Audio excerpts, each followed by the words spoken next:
S আলমের গাড়িতে চড়ে নিজ এলাকায় সংবর্ধনা নিয়েছেন বিএনপির স্থায়ী কমিটির সদস্য সালাউদ্দিন আহমেদ।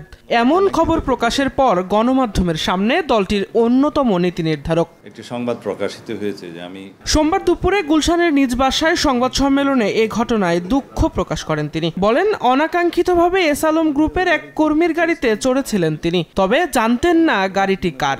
আমি তখন অনেকটা আবেগাপ্লুত ছিলাম। তখন আমার মনের অবস্থা ছিল না যে আমি কোন গাড়িতে কার গাড়িতে উঠছি ইত্যাদি খোঁজ নেয়ার। আমার এই অসাবধানতা এবং অনিচ্ছাকৃত ভুলের জন্য যদি আমি দেশবাসীর মনে কষ্ট দিয়ে থাকি এবং অনুভূতিতে আঘাত দিয়ে থাকি, সেজন্য আমি দুঃখ প্রকাশ করছি।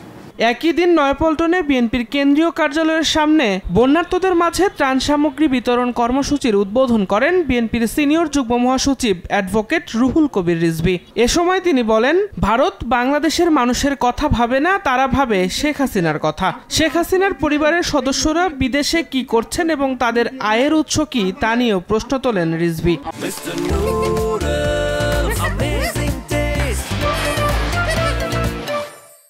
ধরাই কেয়ার করে আপনারা শেখ হাসিনাকে সমর্থন দিয়ে গেছেন, তার মানে কি শেখ হাসিনা থাকলে ভারত তার খবরদারি করতে পারবে বাংলাদেশের উপর।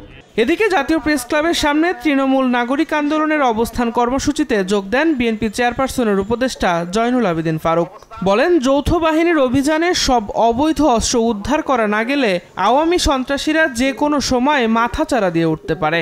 সেনাবাহিনী যৌথ মাঠে নামবেন। বাংলাদেশের প্রতিটা আওয়ামী লীগের কাছে সবচেয়ে লেটেস্ট অস্ত্র আছে, এদেরকে ধরে আনতে হবে। এই অস্ত্র যদি উদ্ধার না করতে পারে, বাংলাদেশে আপনাদের পক্ষে নির্বাচন করা কঠিন হয়ে যেতে পারে। আওয়ামী লীগ ক্ষমতায় থাকাকালে সব গুম, খুন ও নির্যাতনের বিচারও দাবি করেন বিএনপির এই নেতা। এত জঘন্য সরকার।